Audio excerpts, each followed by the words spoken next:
sebetulnya yang menjadi target adalah saya. Mereka mau kejar saya, hajar saya, habisi saya.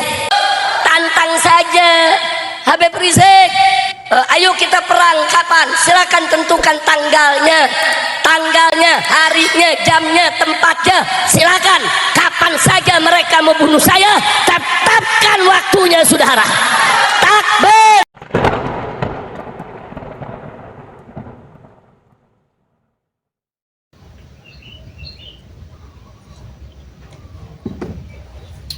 Oke semuanya, langsung aja kita mulai. Insya Allah, saudara, kasus KM 50 akan kita usut terus, akan kita kejar terus agar para pembantainya mendapatkan hukuman yang setimpal. Betul? Setuju kejar mereka? Setuju kejar mereka? Takbir. Yakinlah, enggak usah khawatir. Allah berfirman dalam Al-Qur'anul Karim, faqala ta'ala wala tahsabanallaha ghafilan amma ya'malun zalimun. Saudara, Allah nyatakan dalam Al-Qur'anul Karim, jangan sekali-kali kau duga, kau berprasangka bahwa Allah itu lalai, bahwa Allah itu mengabaikan, saudara, apa-apa yang dilakukan oleh orang-orang zalim. Enggak, mereka tidak akan pernah luput dari pembalasan Allah Subhanahu wa taala, baik di dunia maupun di akhirat. Betul? Betul? Nah, jadi peristiwa KM 50, saudara, adalah peristiwa pelanggaran HAM yang sangat luar biasa. Nggak boleh dibiarkan. Sekarang para pembantainya masih gentayangan, para pembantainya masih berkeliaran. Kalau hari ini 6 laskar, kalau kemarin 6 laskar yang dibunuh, besok mereka bisa bunuh santri, bunuh anak siapa saja kalau mereka dibiarkan. Betul? Maka itu saya mau tanya, pembantai KM 50 biarkan atau kejar? Biarkan atau lawan? Takbir. Shallu ala nabi. Jadi saudara, pembantaian KM 50 ini bukan peristiwa biasa. Jadi memang di sana ada tangan-tangan aparat yang bekerja, yang terlibat. Nggak boleh kita biarkan, saudara. Nah, jadi pada saat kejadian KM 50 tersebut, sebetulnya yang menjadi target adalah saya. Mereka mau kejar saya, hajar saya, habisi saya, saudara. Tapi sebagaimana kita tahu, turidu walakinallah fa'alu lima yurid. Saya ingin, Anda ingin, tapi yang punya keinginan mutlak siapa? Allah. Mereka menginginkan saya mati, Allah nggak menginginkan saya mati dulu, saudara. Nah, tapi sungguh begitu mereka kesal karena tidak bisa mentargetkan saya selamat dengan keluarga. Ketika itu saya tidak sendiri, saudara. Ini para menantu saya, Habib Hanif ikut, saudara. Habib Alwi juga ikut. Saya punya menantu, saya punya cucu-cucu yang masih kecil-kecil, saudara. Ada dalam mobil, ada dalam mobil, dan mereka semua, saudara, tahu bagaimana, saudara, perasaan mereka ketika itu, yang dikejar, yang diberondong, yang ingin dibunuh, saudara. Jadi ini pelanggaran HAM berat. Ada perempuan, ada anak kecil di mobil kita, saudara. Mestinya kalau mereka membunuh saya yang gentleman. Betul? Betul? Tantang saja Habib Rizik, ayo kita perang. Kapan? Silakan tentukan tanggalnya, harinya, jamnya, tempatnya. Silakan kapan saja mereka mau bunuh saya, tetapkan waktunya, saudara. Takbir. Kita akan datang menghadapi mereka. Betul? Takbir. Ini enggak, yang mau diganggu perempuan, iye. Yang mau diganggu anak kecil, iye. Pengecut tidak? Ayo jawab orang Madura semua, pengecut tidak? Pengecut tidak?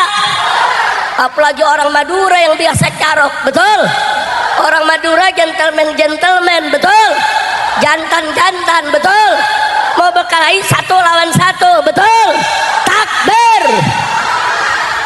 Ini enggak dijegat di tengah jalan, saudara, dengan banyak mobil, banyak aparat, dan mereka tidak pakai baju aparat saat itu, dan mereka tidak pakai mobil dinas saat itu, dan mereka tidak menunjukkan saudara tanda pengenal kalau mereka aparat. Siapa yang tahu kalau mereka aparat? Betul. Kami pikir mereka dibegal, mereka penjahat, ingin melukai kita, mencelakai kita. Tapi alhamdulillah saudara, laskar yang di belakang saudara ada 2 mobil terus menghalangi mereka. Mereka sempat mendekat dengan mobil Habib Hanif saudara. Mereka sempat mendekat dengan mobil Habib Hanif, tapi diusir dengan mobil laskar. Mereka coba mendekat ke mobil saya, diusir dengan mobil laskar saudara. Akhirnya laskar yang di belakang menutup jalan sehingga mereka tidak bisa lagi ke depan saudara. Akhirnya saya punya mobil Habib Hanif, mobil mantu-mantu saya yang lainnya saudara, diminta oleh komandan laskar saat itu, Habib meluncur lebih dulu, biar kami yang di belakang yang untuk menjaga agar mereka tidak bisa mendekat. Kemudian kami meluncur lebih dulu semua. Jadi laskar-laskar ini pemberani tidak? Pemberani tidak? 6 laskar ini saudara, mereka tunggu di belakang. Begitu saya melesat keluar dari tol, masuk ke dalam satu pasar, matikan mesin, matikan lampu saudara. Kenapa? Karena banyak perempuan, banyak anak kecil, ada bayi di mobil kita saudara. Dan kita berangkat bukan mau perang, kita tidak bawa senjata, kita tidak bawa sajam, kita tidak bawa pistol, tidak. Jadi kalau dikatakan 6 laskar ini membawa senjata, bohong, fitnah saudara. Begitu kita tantang sekarang, ayo hei para pembantai KM 50 siapapun anda, hei para jenderal-jenderal yang terlibat, hei para aparat yang terlibat, kalau kalian jantan saya tunggu kapan kalian mau hadang saya lagi di jalan. Tetapkan waktu dan harinya. Takbir, takbir, sallu ala nabi. Jadi saudara, yang ingin saya garis bawahi di sini buat semua saudara, bahwa 6 laskar ini bohong kalau dibilang melakukan perlawanan. Mereka hanya menghalangi. Nah, karena mereka menghalangi, para pembantai tadi marah, ditembaki mobil mereka saudara. Mobil yang satu sempat lolos, mobil yang satu saudara ditembaki, sampai satu laskar yang duduk di depan sebelah supir saudara tembus di bagian matanya. Tapi belum mati saat itu saudara, masih sekarat. Satu lagi yang duduk di tengah sebelah kanan saudara, karena ditembaki dari kanan, peluru itu masuk ke pinggang sampai ke pahanya saudara. Belum mati saudara. Akhirnya ban mobil ditembaki, mobil diberondong, sehingga mobil tersebut yang tadinya sudah keluar dari pintu tol Kerawang Timur dipaksa masuk lagi ke pintu tol Kerawang Barat saudara. Disitulah mereka diberhentikan di KM 50.